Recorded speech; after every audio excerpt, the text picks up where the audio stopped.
सेना में जाने से पहले भुवन चंद्र खंडूरी कॉलेज स्तर पर आजादी के संघर्ष से भी जुड़े रहे। 1954 से 1991 तक भारतीय थल सेना की कोर ऑफ इंजीनियर में सेवा के दौरान उन्होंने 1971 युद्ध के समय कमांडर ऑफ रेजिमेंट, बाद में कमांडर ऑफ ब्रिगेड जैसी जिम्मेदारियां भी ग्रहण की। 1983 में उन्हें सेना में अतुल्य योगदान के लिए अति विशिष्ट सेवा मेडल भी दिया गया। अपने राजनीतिक जीवन की शुरुआत उन्होंने 1991 में पौड़ी गढ़वाल से लोकसभा सदस्य बनकर की। बीजेपी सरकार में उन्हें 2000 से 2003 तक सड़क परिवहन और राजमार्ग राज्य मंत्री का स्वतंत्र प्रभार भी सौंपा गया।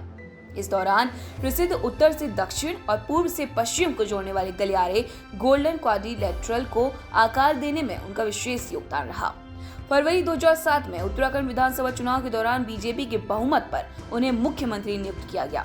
इस दौरान उनके प्रभावशाली कार्यों से प्रदेश में कई नए कार्य हुए, लेकिन पार्टी में भगत सिंह कोश्यारी दल की आंतरिक गुटबाजी के कारण वर्तमान मानव संसाधन विकास मंत्री रमेश पोखरियाल निशंक को मुख्यमंत्री नियुक्त किया गया। लेकिन 2012 चुनाव से पहले पार्टी की छवि को बरकरार रखने के लिए दोबारा से कुछ महीनों के लिए भुवन चंद्र खंडूरी को मुख्यमंत्री नियुक्त किया गया। आइए जानते हैं उनसे ही उनके जीवन के अंश।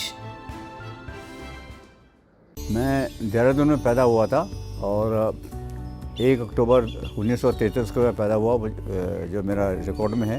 बड़ी फैमिली थी, 4 भाई 4 बहन हम लोग थे। मैं नंबर 2 पर था।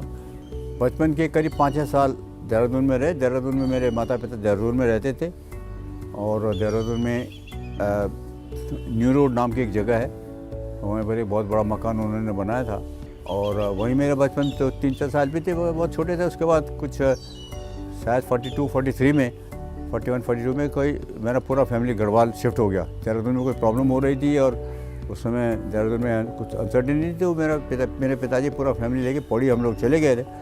तो मेरा क्लास 5 से लेके एजुकेशन और इंटरमीडिएट तक पौड़ी में हुआ और एक स्कूल थी और फिर अल्टीमेटली एक मैसमोर हाई स्कूल क्रिश्चियन इंस्टीट्यूशन थी, उसमें मेरा हाई स्कूल वहीं से किया, इंटरमीडिएट वहीं से किया।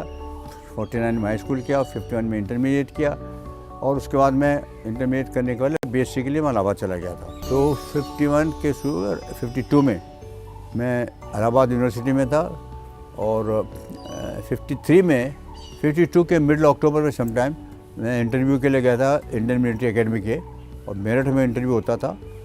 और मेरा प्रवृत्ति कुछ आउटडोर टाइप में ज़्यादा था, खेलता था, तो इसलिए वहाँ पर गया। उसमें मैं छंट गया करीब अक्टूबर, शायद अक्टूबर के महीने की बात है 52 में।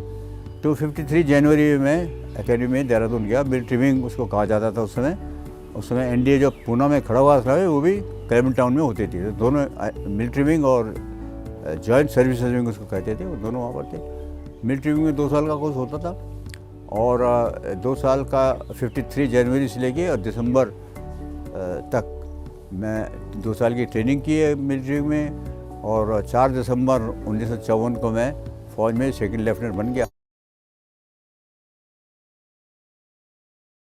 अब राजनीति में जब मैं आया तो मैंने जैसे आदमी आया कि उधर मुझे बुला लिया, अचानक घिस हो गया। उन्होंने कहा कोई फौजी आदमी है, बीजेपी के समय बीजेपी को कोई पूछता नहीं था, तो उन्होंने मुझे टिकट दे दिया और मैं जीत गया। मैंने लोक आयोग बिल पास किया हुआ है, ओनली लोक आयोग बिल जिसको कि राष्ट्रपति ने दस्तखत करके भेजे हुए हैं और उसमें मुख्यमंत्री शामिल है।